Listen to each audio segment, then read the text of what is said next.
Hello friends, welcome back to my channel Literary birds. আজকের ভিডিওতে আমরা দেখব যে এসএসসি গ্রুপ সিতে ইংলিশ থেকে কি প্রশ্ন এসেছে। এই পরীক্ষাটা 60 নম্বরের হয় এবং এতে ইংলিশ থেকে থাকে 15টা প্রশ্ন। সেই 15টা প্রশ্নই আজকের এই ভিডিওতে সলভ করব। আর তোমরা যারা জিকের প্রশ্নপত্র দেখতে চাইছো, আমি ডেসক্রিপশন বক্সে লিঙ্ক দিয়ে দিচ্ছি, তোমরা সেখান থেকে সলিউশনটা দেখে নিতে পারো। তো চলো দেরি না করে ভিডিওটা শুরু করা যাক। প্রথম প্রশ্ন, 1 or 2 stars were still dash in the sky. Option A burning, option B turning, option C twinkling and D tinkling. এটার অ্যান্সার হবে অপশন সি টুইঙ্কলিং। তারাগুলো আকাশে ঝিকমিক করছিল। আর অপশন ডি টিঙ্কলিং, এটা মানে হলো টুংটাং শব্দ করা বা বাজা। এরকম সিমিলার আর কি প্রশ্ন হতে পারে? লাইট বা যদি ফ্লেমস থাকে তখন সেখানে হবে flickering. Next, the boys wanted to play football were disappointed when it rained. এটি কি ধরনের বাক্য? Option A complex sentence, option B compound sentence, option C simple sentence and D mixed sentence. এটার অ্যান্সার হয়ে যাচ্ছে অপশন এ কমপ্লেক্স সেন্টেন্স। আর এই complex sentence আমরা কিভাবে চিনব? এই কমপ্লেক্স সেন্টেন্সে একটা মেইন ক্লজ থাকবে এবং এক বা একের বেশি সাবঅর্ডিনেট ক্লজ থাকবে। এবং কমপ্লেক্স সেন্টেন্সে লিঙ্কার হিসাবে কি থাকবে? এই ক্ষেত্রে লিঙ্কার হিসাবে থাকবে what, which, that, because, if বা ওয়েন, এই সমস্ত কিন্তু লিঙ্কার হিসাবে থাকতে পারে। যেমন এই বাক্যে আমাদের মেইন ক্লজ হলো দ্য বয়েজ ওয়ার ডিসঅ্যাপয়েন্টেড এবং who wanted to play football আর ওয়েন ইট রেইনড এগুলো হলো সাবঅর্ডিনেট ক্লজ। এবং হু আর ওয়েন এই দুটো এখানে লিঙ্কার হিসাবে কাজ করছে। আর কোনগুলো কম্পাউন্ড সেন্টেন্সের লিঙ্কার হয়? তো কম্পাউন্ড সেন্টেন্সের লিঙ্কার হলো for, or, not, but, also, yet, এই সব কিছু কম্পাউন্ড সেন্টেন্সের লিঙ্কার।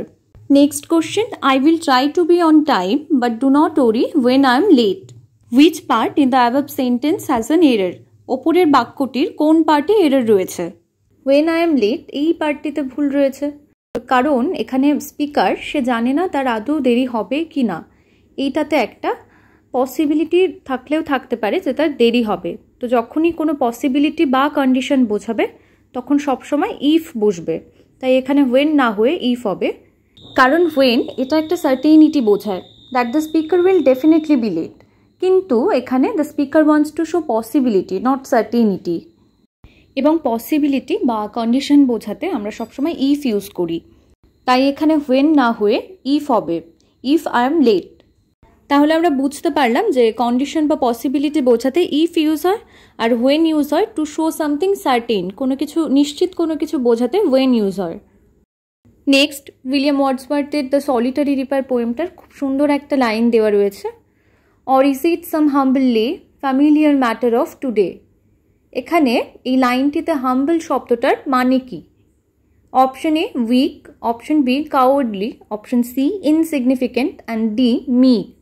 এখানে হাম্বল লে বলতে সিম্পল সং বা পোয়েমকে বোঝানো হয়েছে। তাহলে উইক এবং কাওয়ার্ডলি এই অপশন দুটো হবে না, বাকি রইল ইনসিগনিফিকেন্ট এবং মিক। তো এই হাম্বল শব্দটা এটার অর্থ হলো মিক বা জেন্টাল। এই হাম্বলের আর কি সিনোনিম রয়েছে? যেমন মডেস্ট, মিক বা সাবমিসিভ, এগুলো সব কিন্তু হাম্বলের synonym. Next, pick out the correct sentence. নিচের অপশনগুলোর মধ্যে কোন সেন্টেন্সটা সঠিক দেখে নেওয়া যাক। Option A, to be intelligent is more essential than being hard working. এখানে দুটো জিনিসের মধ্যে কম্প্যারিজন করা হয়েছে, একটা হলো ইন্টেলিজেন্ট, আরেকটা hard working. Next option, being intelligent is more important than to be hard working. Option C, for one to be intelligent is more important than being hardworking, and D, being intelligent is more essential than being hardworking.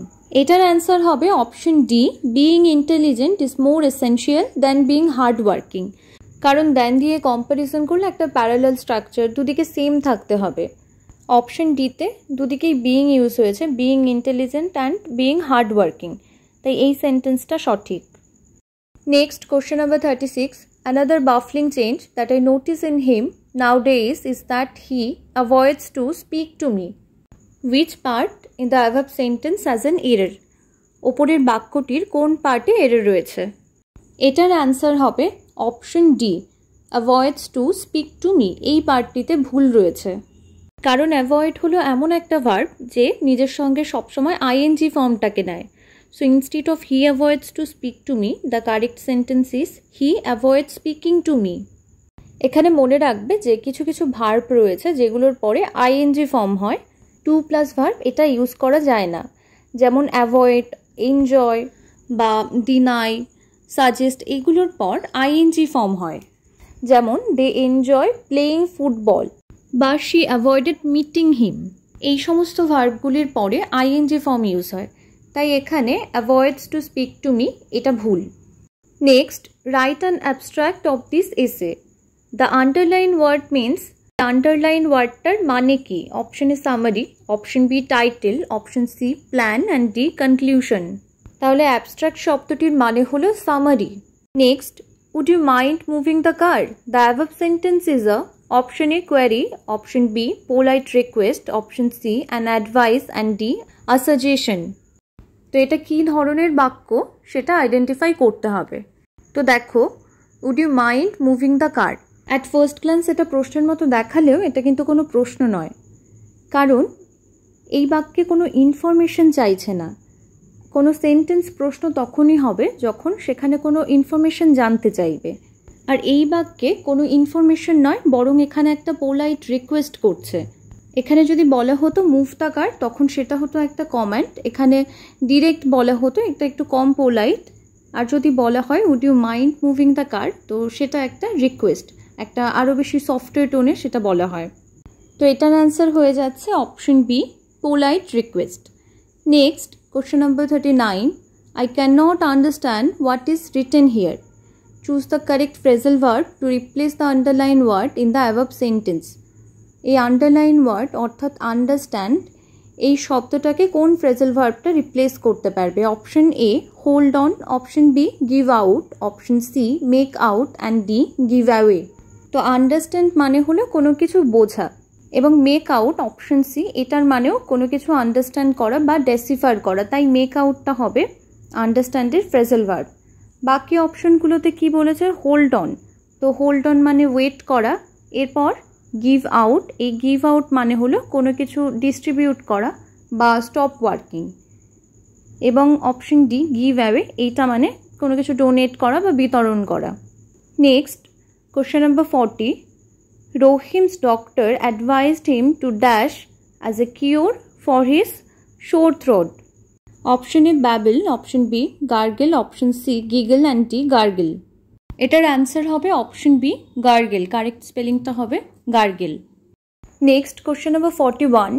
Pick out the correct sentence. নিচের কোন সেন্টেন্সটা সঠিক? Option A Bhupen do not know the way. এখানে ভূপেনের পরে do not রয়েছে, কিন্তু third person singular নাম্বারের শেষে ভার্বের সাথে এস বা ইএস থাকে। এরপর option B Bhupen do not knows the way. এখানে তোমরা মনে রাখবে যে ডু ডাজ ডিডের সাথে ভার্বের ফার্স্ট ফর্ম বসে, তো নোজ কখনোই হবে না। এরপর Bhupen did not knows the way, এবার ডিড রয়েছে তার সাথে নোজ, তো এটা ভুল। এবং option D Bhupen does not know the way, তাহলে এটা হবে সঠিক উত্তর, কারণ ভূপেন একটা থার্ড পারসন সিঙ্গুলার নাম্বার, তাই এর পরে যে ভার্বটা বসবে তার সাথে এস বা ইএস যুক্ত হবে। তাই অ্যান্সার হয়ে যাচ্ছে option D Bhupen does not know the way. Next question, what is the time dash your watch? Option A in, option B by, option C on and D at.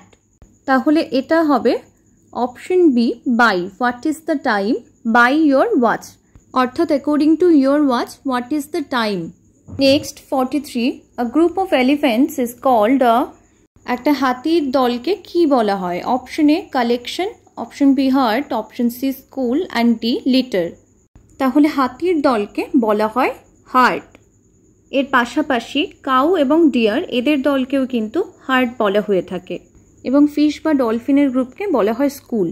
Collection বলা হয় কোনো জিনিসপত্র, বই বা ছবি যেগুলো একসাথে জড়ো করে রাখা হয় সেসবের ক্ষেত্রে কালেকশন ইউজ করা হয়, যেমন a collection of books, a collection of coins. আর লিটার এটা ইউজ করা হয় এমন সব ইয়াং অ্যানিমেলদের ক্ষেত্রে যারা একই সময়ে একই মায়ের গর্ভ থেকে জন্ম নেয়, তাদের জন্য লিটার ইউজ করা হয়। যেমন litter of puppies, litter of kittens, আবার কখনো কখনো পিগলেটস, এদের ক্ষেত্রেও কিন্তু এই লিটারটা ইউজ হয়ে থাকে। আরেকটা মনে রাখবে যে গ্রুপ অফ লায়ন এদের বোঝাতে প্রাইড ইউজ করা হয় এবং ইনসেক্ট এদের ক্ষেত্রে কিন্তু সোয়ার্ম ইউজ করা হয়। এর পাশাপাশি বার্ডস, শিপস বা গোটস এদের বোঝাতে ফ্লক ইউজ করা হয়। Next, I regret to inform you that the above would be the beginning of a letter conveying, option A sad news, option B a denial, option C an acceptance, and D an emergency। তাহলে I regret to inform you that এটা দিয়ে কোনো letter শুরু হলে সেটা sad নিউজকে বোঝাবে। Next, pick out the antonym of the word trivial. এই ট্রিভিয়াল শব্দটির বিপরীত শব্দ কি? Option A important, option B significant, option C futile, and D fast. এই ট্রিভিয়াল শব্দটির অর্থ হলো তুচ্ছ বা নগণ্য। আমাদের এই অপশনগুলোর মধ্যে এর বিপরীত শব্দটা খুঁজতে হবে। তো এখানে ইনসিগনিফিকেন্ট এটা মানেও অর্থহীন বা তুচ্ছ, ফাস্ট এটা তো হবে না। বাকি রয়েছে ফিউটাইল এবং ইম্পর্টেন্ট। তাহলে এই ফিউটাইল এই শব্দটার অর্থ কী? ফিউটাইল শব্দের অর্থও কিন্তু সেম, অনর্থক বা তুচ্ছ। তাহলে ইনসিগনিফিকেন্ট এবং ফিউটাইল এই দুটো ট্রিভিয়াল শব্দটির সিনোনিম, এবং ইম্পর্টেন্ট বা গুরুত্বপূর্ণ এইটা হলো ট্রিভিয়াল শব্দের অ্যান্টোনিম বা অপোজিট ওয়ার্ড। তো এই ছিল এসএসসি গ্রুপ সিতে আসা ইংলিশ থেকে 15টা প্রশ্ন। এর আগের ভিডিওতে আমি জিকেতে যে 15টা প্রশ্ন এসেছিল সেগুলো সলভ করিয়ে দিয়েছি। ডেসক্রিপশন বক্সে লিঙ্ক দেওয়া রইল, তোমরা চাইলে সেখান থেকে দেখে নিতে পারো। আর তোমরা যারা গ্রুপ সিডি এর পাশাপাশি আপার প্রাইমারির প্রিপারেশন নিতে চাইছো তারাও চ্যানেলটাকে সাবস্ক্রাইব করে রাখো, কারণ খুব শীঘ্রই আপার প্রাইমারির ক্লাসেস আসতে চলেছে এবং এর সিলেবাস ও প্যাটার্ন নিয়েও আলাদা একটা ভিডিওতে ডিটেইলে আলোচনা করব। So stay tuned. দেখা হচ্ছে নতুন একটি ভিডিওতে। ভিডিওটি শেষ পর্যন্ত দেখার জন্য সকলকে ধন্যবাদ।